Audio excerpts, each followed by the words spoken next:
in Nigeria. Mr. Speaker, a government that cannot take care of its 189 Your Excellency, cannot. for Esuzima Nyasingbe, the President of the Council of Ministers of the Togolese Republic, the Right Honorable Eduardo Ajaho, Chairman of the Council of State, the Honorable Julius Debra, Chief of Staff to the President, senior government officials and presidential aides, National Chairman and General Secretary of the ruling NDC, Dr. Mohammed Ibn Chambas, representative of the Chair of the Africa Union Commission, Your Excellency Ekos Gabra, President Special Envoy on Reparations, Your Excellency Kwesi Che Dakwa, President Special Envoy to the Caribbean, Your Excellency Sheikh Nian, Minister of Africa Integration and Foreign Affairs of the Republic of Senegal, the Honorable James Jachi Kwesin, MP, Deputy Minister for Foreign Affairs, His Royal Majesty Noche Ni Note Uwu the Fourth Osumanche, His Royal Majesty Ni Takiteku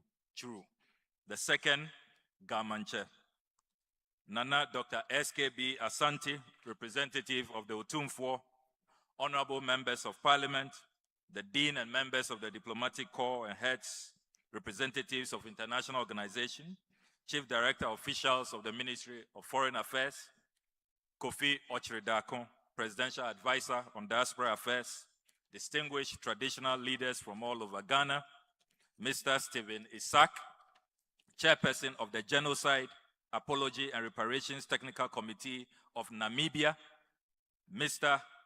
Ben Crump, renowned civil rights and personal injury lawyer based in the United States of America, Mr. Ali Nichol Salimbi Jill, Chairman of the Grenada National Reparations Committee, esteemed scholars, global reparatory experts, panelists, resource persons, friends from the media, distinguished brothers and sisters from the African continent, the Caribbean, the Americas, and the global African diaspora. Good morning to you all. Or better yet, let me say welcome. Welcome home. Welcome to the land of freedom and justice. Welcome to the headquarters of Pan-Africanism. And welcome to the nation where every black life truly matters.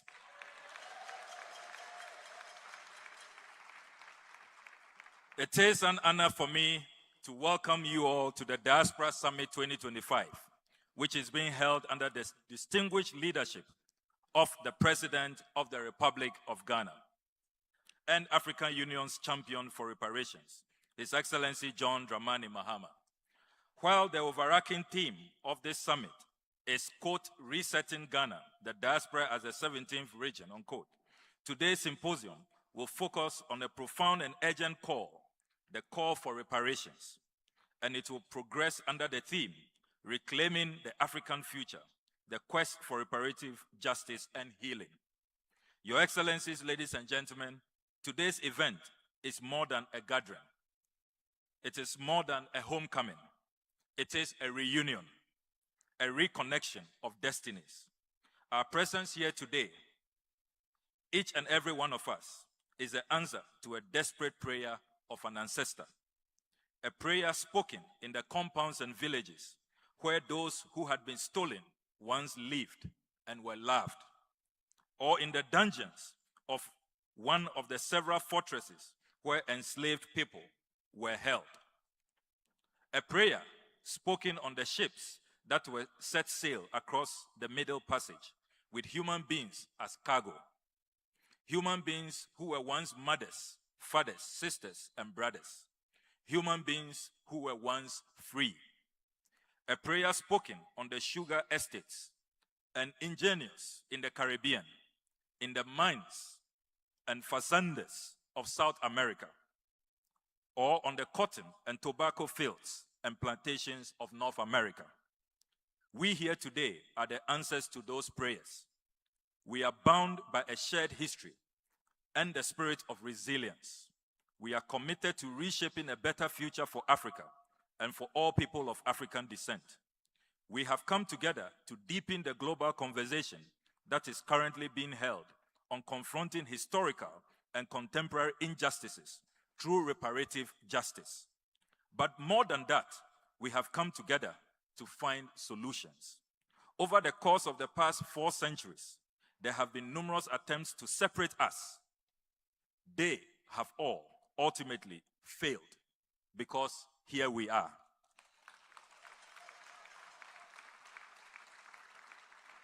This is the reason Ghana considers the diaspora our 17th region. This is also why we have been pursuing a foreign policy of unwavering and unadulterated solidarity. We are always proud to lend a helping hand through humanitarian efforts to bring relief and succor to our friends in need. Ghana ranks 7th in the world and 2nd in Africa in the number of troops it lends the United Nations for its peacekeeping missions.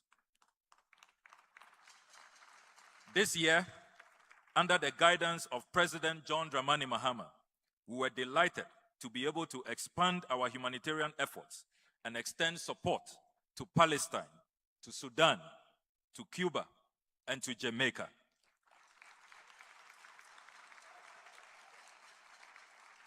We make all efforts to ensure that our foreign policy is never defined by how much we can take from others, but rather it is guided by how much love and support we can share with others. This is also the reason that on the instruction of President Mahama, our brothers and sisters in the diaspora who registered online to participate in this Diaspora Summit were issued free visas by Ghanaian embassies all over the world. Excellencies, distinguished comrades, brothers and sisters, it has been exactly 80 years since the seminal 5th Pan-African Congress convened in Manchester by Ghana's founder, the Osagefo Dr. Kwame Nkrumah.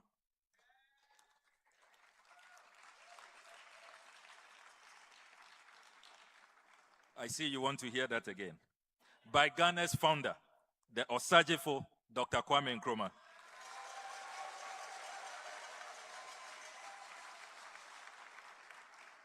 Along with Jomo Kenyatta, Hastings Banda, Jacques Garvey, W.E.B. Du Bois, George Padmore, C.L.R. James, Obafemi Awolowo, Peter Abrahams, Ras McConnell, and others. It was at that Congress that the first defining sparks for the anti-colonial movement were ignited. Fortuitously, a significant number of these gentlemen then moved to Ghana to carry out the hard work and struggle needed to defeat colonialism. 80 years on, we should allow that example and the ensuing success that was experienced to inspire us on our noble journey of reparatory justice. Our time is now. Let history record that this summit marked the moment when we moved beyond rhetoric to coordinated action, and when we unreservedly demanded justice for the greatest sin against humanity.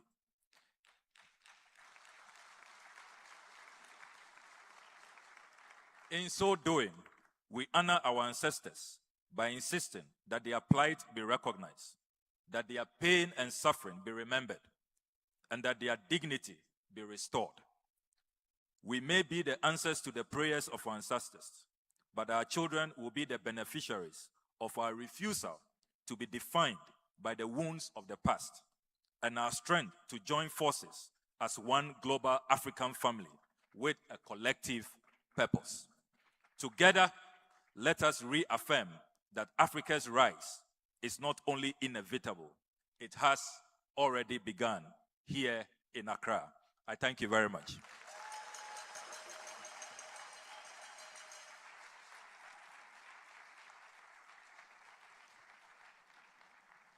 Thank you so much, Honorable Minister.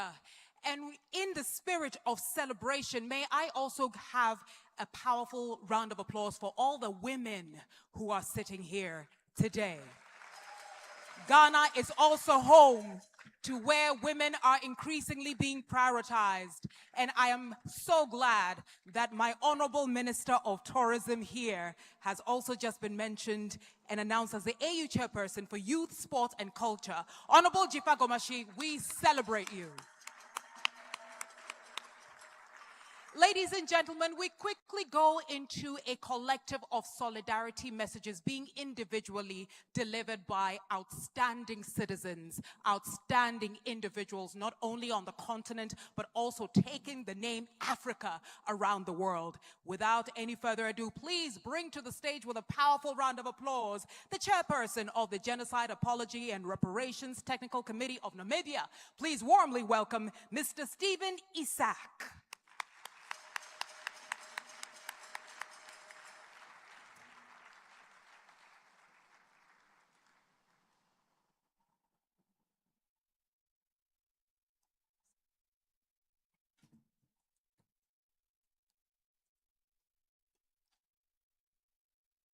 In the southern parts of Africa, we would have said, Wosa Africa, Wosa, rice, meaning, not you, rice Africa. That is what we would have said. Greetings.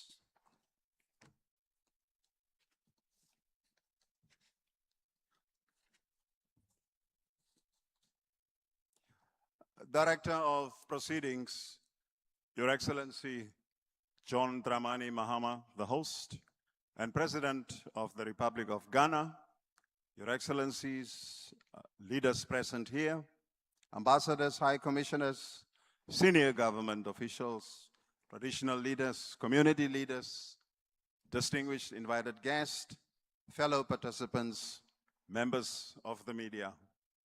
Good morning to you all.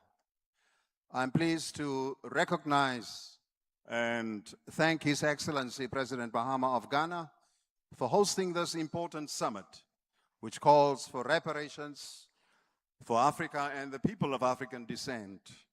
I would also like to thank all leaders present here and the people of the great nation of Ghana for their warm welcome and hospitality.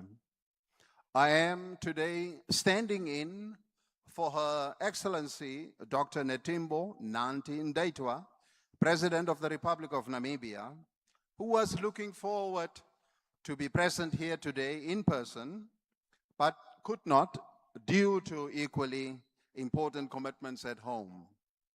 Her Excellency the President extends her good wishes to His Excellency President Mahama, the people of Ghana, and all participants, and wish us successful deliberations during and beyond this summit.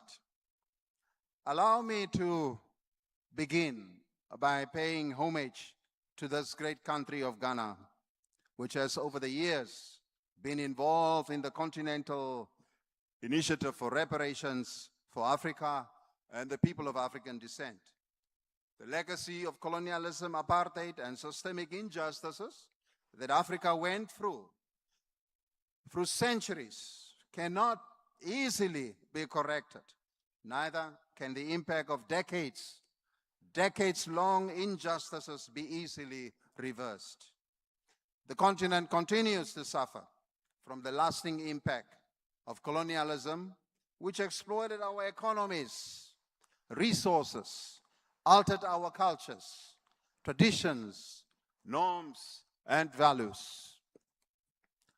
Namibia is in full support of this summit and its stated objectives and expected outcomes. We would like to add our voice to the clarion call for continental unity in engaging former colonizers for just reparations to Africa and to people of African descent the world over.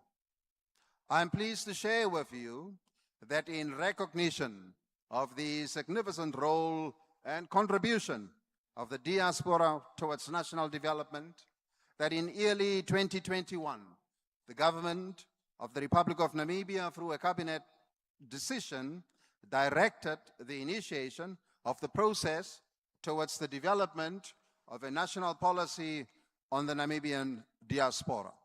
And we had assistance in this regard from the Republic of Ghana, who graciously shared their policy with us for benchmarking purposes.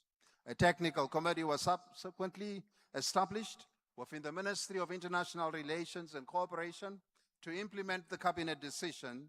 Thereafter, several consultative meetings took place with key Namibian stakeholders, including the Namibian diaspora. Opinions and ideas shared during these meetings significantly contributed to the development of the draft national policy that is in hand. In terms of our history and the context of where we are today, between 1904 and 1909, German colonial troops committed genocide in Namibia, the then called German Southwest Africa, which is today Namibia. It resulted in the indiscriminate killing of thousands of Herero and Nama people. Following the unanimous adoption of the National Assembly resolutions, 2 of them, in 26 October 2006, the government of the Republic of Namibia was mandated to seek dialogue and reparations from Germany for the genocide committed against those affected communities. Through negotiations, the government and Germany today initialed a joint declaration in May 2021, which reflected a lot of compromise. Germany acknowledged genocide, yes. They offered to render an apology, yes. And they committed to a quantum of over 1.1 billion euros for atonement, I beg your pardon.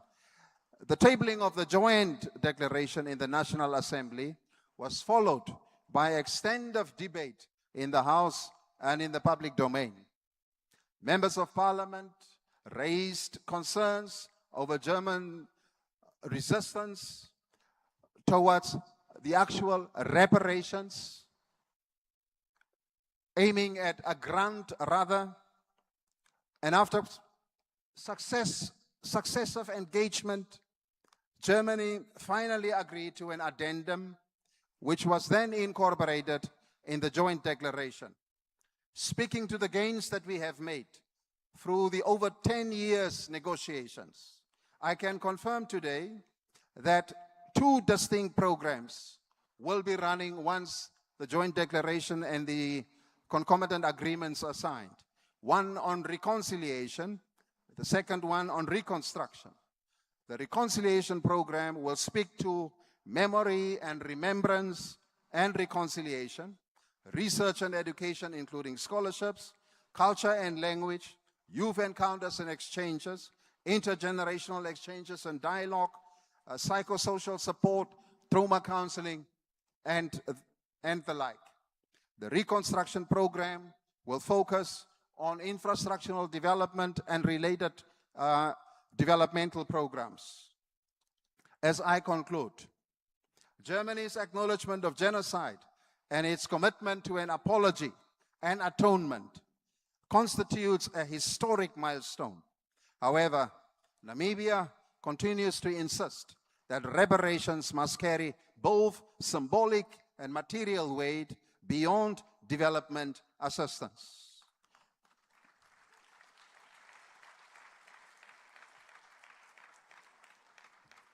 Allow me to reiterate that Africa's call for reparations will only receive true justice if we have a unified voice in multilateral fora, whether it is the call for reparations for slavery and resultant damages here in West Africa and other parts of the world, or the call for reparations for apartheid subjugation and exploitation in Southern Africa. Namibia stands ready to share our experiences and benchmark our negotiation process in the spirit of solidarity with you all. Thank you.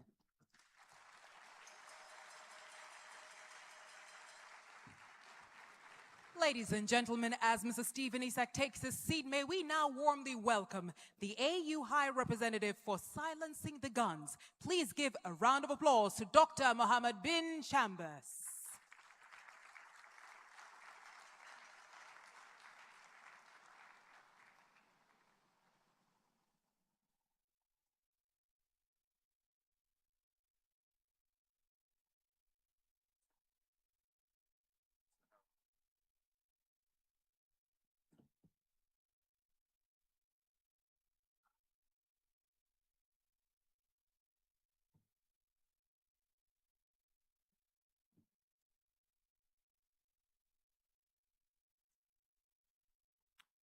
Your Excellency, John Dramani Mahama, President of the Republic of Ghana. Your Excellency, For Ezezima Yasingbe, Président du Conseil du Togo. Honorable Ministers, our esteemed traditional leaders, our brothers and sisters from the diaspora, allow me to stand on the protocols established. I have the honor to address this distinguished gathering on behalf of His Excellency Mahmoud Ali Yusuf, Chairperson of the African Union Commission, and to convey his warm greetings and sincere appreciation to the government and people of the Republic of Ghana for convening this important Accra Diaspora Summit. Thank you, Mr. President. I wish to recognize at the outset the valuable custodianship of His Excellency John Dramani Mahama, President of the Republic, as the African Union leader on advancing the cause of justice and payment of reparations to Africans. Your convening this conference comes at a moment of historic consequence for Africa and people of African descent worldwide. It takes place under the African Union's Theme of the Year for 2025, Justice for Africans and People of African Descent through Reparations, as designated by the Assembly Decision 884 and reinforced by subsequent Assembly decisions mandating coordinated, system-wide implementation across African Union architecture. Over the course of this year, the African Union has moved decisively from declaration to action. The Year of Justice and Reparations has not been only symbolic. It has been operational, institutional, and increasingly global in its reach. Guided by Assembly decisions 903, 913, and 934, the Union has laid firm foundations for a reparatory justice agenda that is anchored in law, policy, culture, and development, and that speaks with one African voice. Your Excellencies, distinguished audience, as we meet today, we are making history simultaneously in Accra and Addis Ababa, Ethiopia. The African Union has made tangible progress in institutional development related to justice and reparations through the establishment of the Assembly-mandated Committee of Experts on Reparations and a reference group of legal experts. Yesterday, the committee concluded its inception meeting adopting forward-looking conclusions. Today, the legal experts start their critical shift towards operationalizing reparatory justice beyond advocacy into implementation. At the political and diplomatic levels, the year of justice and reparations has been characterized by sustained agenda setting and global advocacy. The African Union has actively shaped international discourse through high-level engagements, including Africa Day commemorations, United Nations platforms, and multilateral dialogues addressing racial justice, historical accountability, and the impact of emerging technologies on inequality. Africa's call for justice has been consistently articulated as forward-looking, constructive, and anchored in international law. Central to these achievements has been the African Union's strengthened partnership with the African diaspora. The AU CARICOM partnership was reinforced through a memorandum of understanding between the two secretariats last year.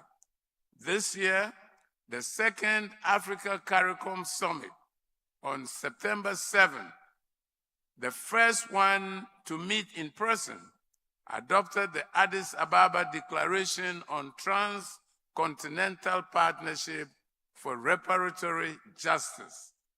This has elevated Africa diaspora collaboration to an unprecedented level. The 9th Pan-African Congress, successfully held in Lomé, December 8 to 12, further underscores the Union's commitment to institutionalize diaspora participation in shaping Africa's global agenda. And here we appreciate that President Faure hosted this meeting in Togo along with the people and government of Togo. The Algiers International Conference on the Crimes of Colonialism in Africa, held from November 30th to December 1, was yet another milestone in agenda setting and advocacy. As we progress in pursuing our agenda forward internationally, we have also exerted extraneous effort to reinforce our in-house coordination through the Citizen and Diaspora Directorate. We have established a dedicated mechanism to enable system-wide alignment across AU organs, regional economic communities, AU human rights bodies, and member states, ensuring that reparatory justice is no longer treated as a standalone theme, but as a cross-cutting continental priority. Equally important has been embarking on the process of the formal designation of reparations related to transatlantic enslavement, colonialism, and apartheid as a flagship issue of the African Union. This will allow reparatory justice to be mainstreamed into the African Union's strategic planning processes, including the final review of the AU Commission's Strategic Plan 2024-2028 and the upcoming 2027 budget cycle. In practical terms, this means that reparations are now embedded in Africa's long-term development and governance agenda, in line with the aspirations of Africa's Agenda 2063. It is against this backdrop of concrete progress that the Accra Diaspora Conference assumes particular significance. The conference's program mirrors, in many respects, the trajectory of the African Union's work during this year. The emphasis on historical truth, healing, and reparative justice resonates strongly with the AU's advocacy for recognition of transatlantic slavery, deportation, and colonization as crimes against humanity and acts of genocide against African peoples. At the same time, the conference rightfully advocates and advances the conversation towards economic justice and structural transformation. Sessions on leveraging the African diaspora to advance the African continental free trade, on diaspora investment instruments, and on sectoral opportunities across agriculture, energy, finance, education, tourism, culture, and the creative economy reflect the African Union's conviction that reparations must be transformative, not transactional. Justice, in this sense, must translate into ownership, opportunity, and shared prosperity. I recall here that we organized earlier this month in Djibouti a workshop on transcontinental comparative review for Africa diaspora and migrant communities, which aimed at the economic and socio-logical mapping reinforced by evidence and data, which are necessary for more effective engagement between the continent and its diaspora. The African Union also warmly welcomes the conference's focus on youth, innovation, and digital economy. The Commission continues to engage youth in consultations and youth-led dialogues on reparatory justice, one of which was held in Accra in July this year as part of the 13th High-Level Dialogue on Human Rights, Democracy, and Governance. These efforts affirm a central principle of the AU's approach that reparative justice must be intergenerational, equipping Africa's youth and diaspora youth with the tools, skills, and digital capacities to shape the future they inherit. Mr. President, Excellencies, distinguished ladies and gentlemen, the achievements of this year demonstrate that Africa is no longer merely asking for justice. Africa is organizing for justice. Through institutional reform, strategic partnerships, and coordinated advocacy, the African Union has laid the groundwork for a sustained and credible reparations agenda. We will continue to address the remaining tasks, particularly in institutional capacity, financing, and national level implementation. Addressing these gaps will require sustained political leadership, deeper member state engagement, and continued partnership with the diaspora. In this regard, the Accra Diaspora Conference is not an isolated event. It is critical building block, a very critical building block at that, in a continental and global process. It offers an opportunity to align national initiatives, diaspora strategies, and AU frameworks into a coherent architecture for justice, unity, and development. On behalf of the chairperson of the African Union Commission, I commend the government and the people of Ghana for its leadership, vision, and unwavering commitment to Africa diaspora unity. I encourage all participants to approach this summit with ambition and purpose so that its outcomes contribute meaningfully to advancing reparative justice, strengthening Africa diaspora bonds, and realizing the aspirations of Agenda 2063, the Africa we want. This is the message of Mahmoud, His Excellency Mahmoud, Chairperson of the African Union Commission. I wish you fruitful deliberations and a very successful summit. Thank you for your attention.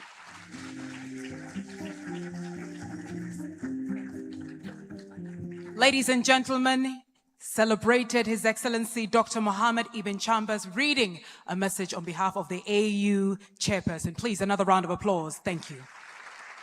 And now we continue with our solidarity messages with humility and respect. If I may kindly ask our following submissions to be up to 3 minutes, kindly, respectfully.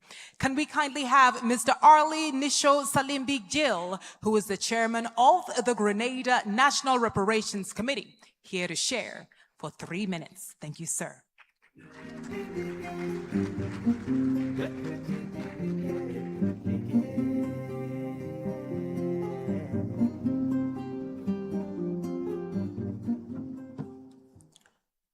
His Excellencies, President of Ghana, or host, Excellency, President of Togo, Majesties and Royalties, senior government ministers, members of the diplomatic corps, dignitaries. Africa for Africans at home and abroad. Marcus Mosiah Garvey, thereby establishing the philosophy of Pan-Africanism and global Africa. Please allow me to congratulate and express my heartfelt gratitude to the government and people of Ghana for organizing and hosting this summit. By doing so, you are not only executed your mandate as lead country of the African Union for Reparative Justice, but you are also demonstrating tremendous strength in leadership in advancing the most important conversation that concerns our race in this century. Indeed, my presence here today, which was made possible by your invitation and generosity, is a living testimony of Ghana not only embracing global Africa, but it is an affirmation that the ideals of African unity is well and truly alive. It is from this sense of unity I bring you warm and fraternal greetings from CARICOM and the CARICOM Reparations Commission. Our heart leaps with joy for the fraternal support and leadership in the struggle for reparative justice and healing that is provided here in Ghana. A tree without the knowledge of the past history, origin, and culture is like a tree without roots. It is with this knowledge that the Atlantic slave trade and chattel slavery perpetrated against our African ancestors as crimes against humanity. It is this history that before the Europeans invaded, plundered, and exploited this African space, that this land and its peoples had an advanced civilization unmatched by the Europeans who were in awe of what they saw. That the interruption and destruction of our ancestral societies, the lasting harm of underdevelopment of our societies here on the continent, in the Americas, and in the Caribbean, that needs to be repaired. And the fact that the cost of this repair must be borne by those who did it. That is why reparative justice is a must. Now let us be clear. We continue to do all we can to improve the lives of our people and develop our societies. We are not sitting idly by waiting for anyone to help us and indulging ourselves in self-pity. We are a proud and dignified people. However, because we aspire to look after ourselves, that does not mean that the debt owed to us must not be paid.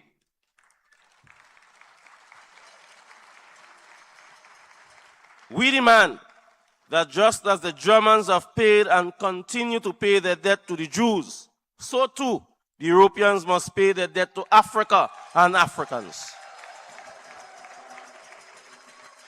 We in the CARICOM have developed a socio-economic plan which is now internationally recognized as the go-to document on reparative justice. It is called the CARICOM 10-point plan, which calls for a full and formal apology as the first act of reparative justice. For there to be healing, there must be an acknowledgement by the Europeans that the crimes that they have committed against us were actually crimes. That they must express sincere sorrow for so doing. give a commitment that it will not happen again, and ask us for forgiveness. After all, this is not different from the Christian teachings that they have taught us. Our plan demands repatriation of those of us in the diaspora who wish to return to the continent, with the Europeans underwriting that cost of transportation and relocation. An indigenous peoples program for the first settlers of the Caribbean, repair of public health and education systems, establishment of cultural institutions, restitution of cultural property, cultural reconnection, psychological healing, development through technology transfer, debt forgiveness, and monetary compensation.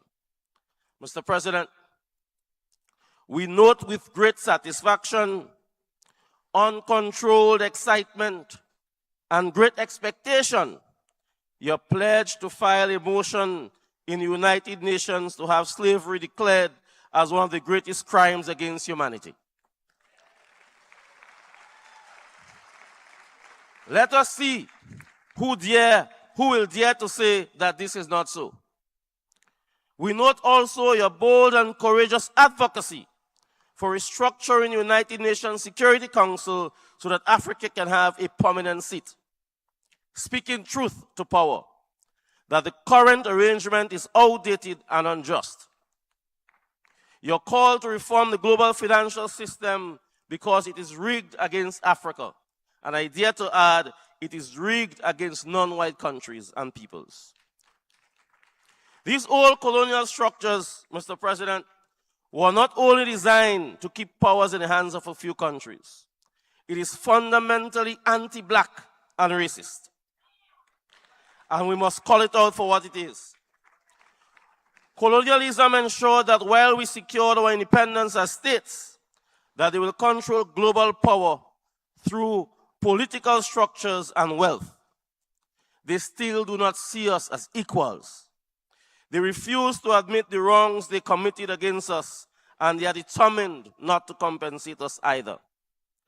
Professor Hilary Beckles, the chair of the CARICOM Reparation Commission, has insisted that Europe has a case to answer regarding its historical role, with the only remaining questions are how, where, and when the case should be answered.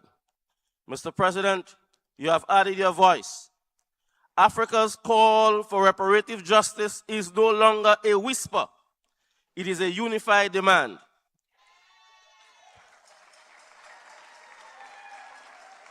Therefore, we shall continue to march on demanding reparative justice on our feet and not on our knees. We will not crawl. We will not bow or otherwise cower in this struggle. And as your world-famous statesman, the founding father of your nation once said, we will say, forward ever, backward never. Long live the president and the people of Ghana. Long live the struggling people of Africa. Long live the struggle for reparative justice and healing. Long live the united force of Africa, the Caribbean and the diaspora. Long live! Long live! Long live!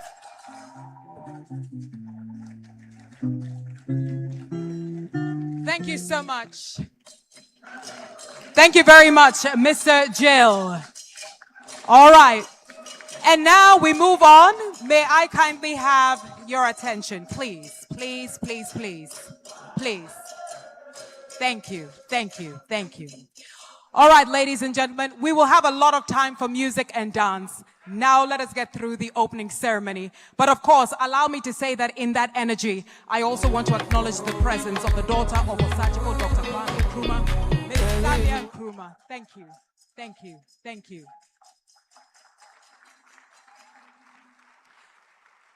But of course, sitting right next to her is also Honorable Gusi Tando, Presidential Advisor for 24-Hour Economy. Thank you so much, sir. Thank you. Et maintenant, mesdames et messieurs, je vous présente le ministre des Affaires étrangères et de l'intégration africaine de la République du Sénégal. Mesdames et messieurs, s'il vous plaît, Son Excellence Cheikh Niang.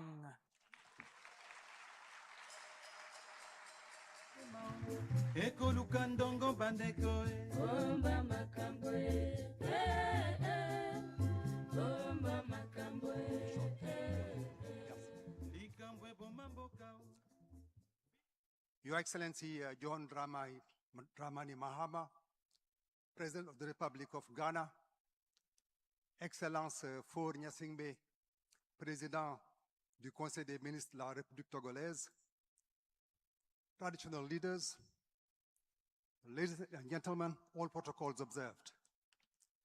I wish first and foremost to express on behalf of His Excellency Bassirou Diomaye Faye, President of Senegal, and the government of Senegal, our deepest appreciation to the authorities of the Republic of Ghana for their gracious hospitality and for the exemplary manner in which this high-level summit is being organized. Let me also convey the sincere regrets of President Faye, who, owing to prior commitments, is unable to be present here in person at this important gathering.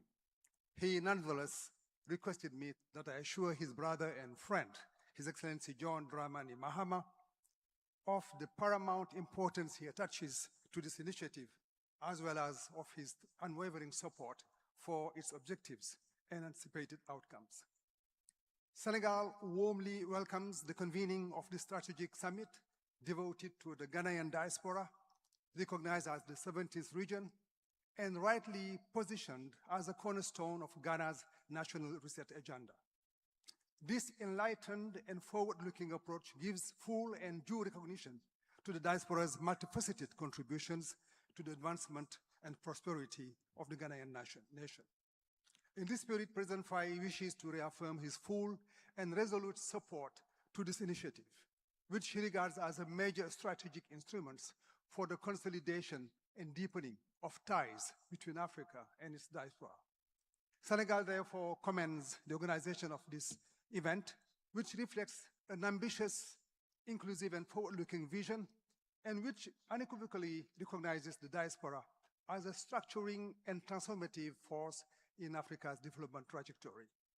We further congratulate the Republic of Ghana for the consistency, leadership, and moral clarity it has demonstrated, notably through the Accra Proclamation of 2023, endorsed by the African Union, which now stands as a seminal reference in the institutional recognition of the African diaspora at the continental level. And we are looking forward to the chairmanship of our organization by the President of Ghana in 2027. Indeed, this initiative constitutes a critical bridge toward the realization of the objectives of the African Union, in full alignment with the continental theme of the year. I quote, "Justice for Africans and people of African descent through reparations," end quote. Senegal reaffirms its full and steadfast commitment to working in close partnership with Ghana and all relevant stakeholders so as to ensure that the diaspora emerges as a durable and central pillar in the construction of a strong, united, and sovereign Africa, profoundly connected to its global diaspora. Ghana's pioneering experience with the 17th region resonates powerfully with Senegal Vision 2050, which advocates an inclusive, structured, and strategic mobilization of the diaspora. This commitment has been institutionalized through the official recognition of the National Diaspora Day in Senegal, which is now celebrated on the 17th of December. In conclusion, allow me to underscore that the diaspora constitutes a decisive driver of African integration. It facilitates economic, cultural, and human exchanges. It plays a pivotal role in the effectiveness of implementation of the African Continental Free Trade Area. It strengthens South-South cooperation. It enables the transfer of innovation, expertise, and knowledge that are indispensable to Africa's sustainable transformation. By placing the diaspora at the very heart of our national and continental strategies, we make a difference, and we make a deliberate and resolute choice in favor of unity, justice, and a shared African future. I thank you.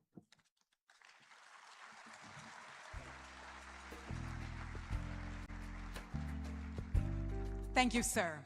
And now, ladies and gentlemen, we finish our short solidarity messages with the words and voice of a personal injury lawyer, but who is most known as a renowned and globally celebrated civil rights leader. Please warmly welcome Mr. Ben Crump.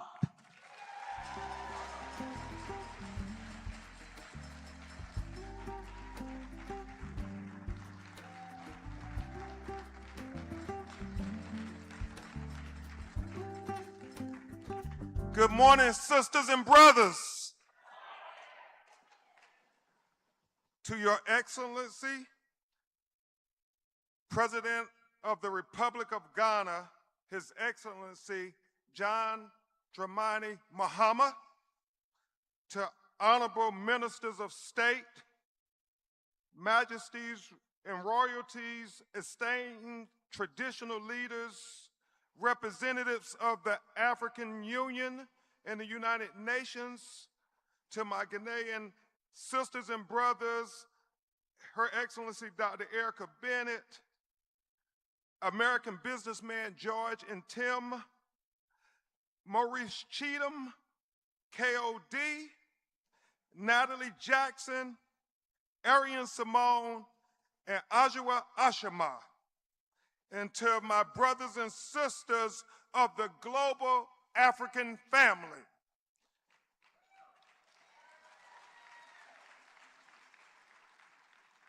I greet you in humility. I greet you in solidarity. As a member of the African diaspora living in America, it is my profound honor to stand here in the motherland, to be here not as a guest, but as family, not as an observer, but as a descendant, carrying the history in my bones. Yesterday, Your Excellency, I spent the day revisiting Cape Coast with my wife and 25 American lawyers in my delegation. I walked the path our ancestors were forced to walk. I touched the waters they were made to bathe in. I stood in the dungeons where humanity was denied, but the African spirit was never broken.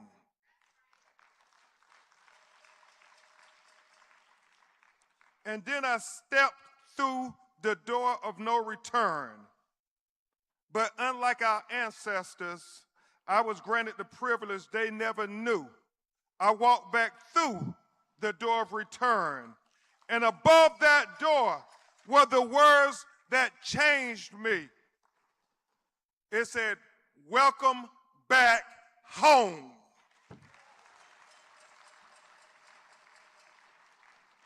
That was not symbolism, that was truth. The African diaspora did not lose Africa. We were taken from Africa, but Africa never left us. As Dr. Kwame Nkrumah reminded the world with his powerful Pan-African vision, I am not African because I was born in Africa, but because Africa was born in me.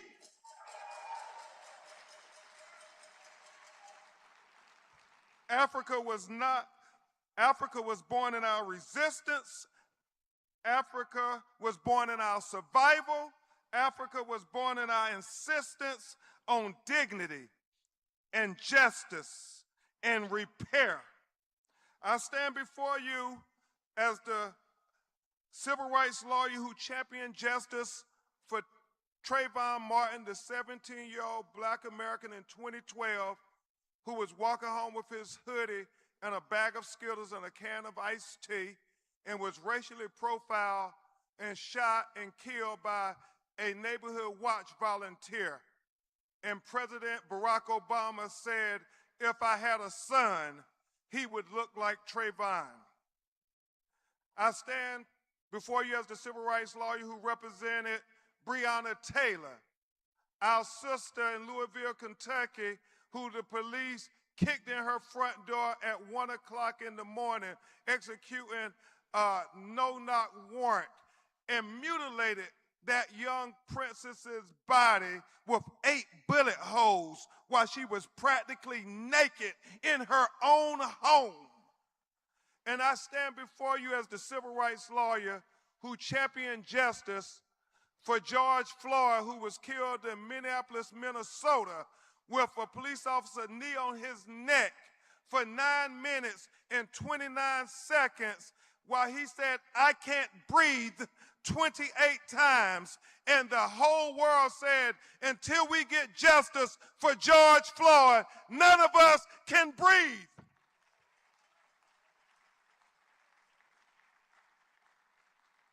But more importantly, I stand before you as a descendant of the survivors of the transatlantic slave trade. I represent families across the diaspora who still live with the consequences of enslavement, colonialism, racial violence. For us, reparative justice is not abstract. It is a lived reality. We are one people. No one can divide us but us. No one can unite us but us. Reparative justice. Just as the enemies of equality believe and are unapologetic in their white supremacist beliefs, we as children of Africa must be unapologetic defenders of black life, black liberty, and black humanity.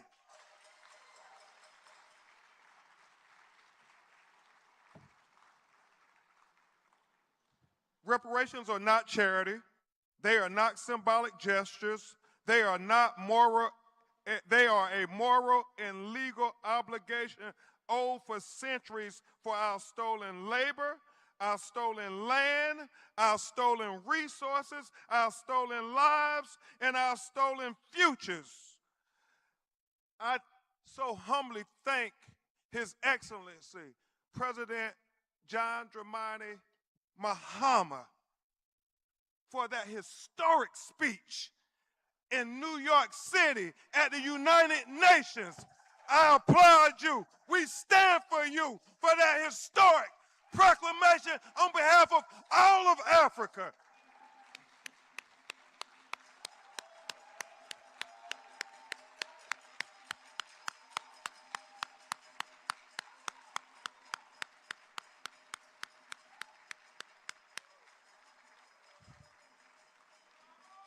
Because President Mahama, your leadership has let Ghana show the world what moral leadership looks like.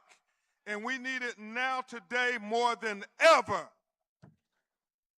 By opening the door of the return, by welcoming the diaspora home, by affirming that Africa's future is inseparable from the fate of her dispersed children, Ghana's leadership sends a message that echoes beyond the continent. That message is one that healing requires truth, justice requires courage, and reconciliation without repair is incomplete. Let this summit here in Accra, Ghana mark a turning point where Africa and her diaspora stand together, not divided by oceans, not imprisoned by history, but united in purpose, not asking for recognition, but demanding repair, not waiting for justice, but organizing to claim it ourselves. In conclusion, I stand with you, I walk with you, I commit my voice, my work to ensure that the descendants of the Africa and enslaved and the colonized are no longer to wait for justice that is already overdue. May our This afternoon in the solidarity be bulletin, as NPP unwavering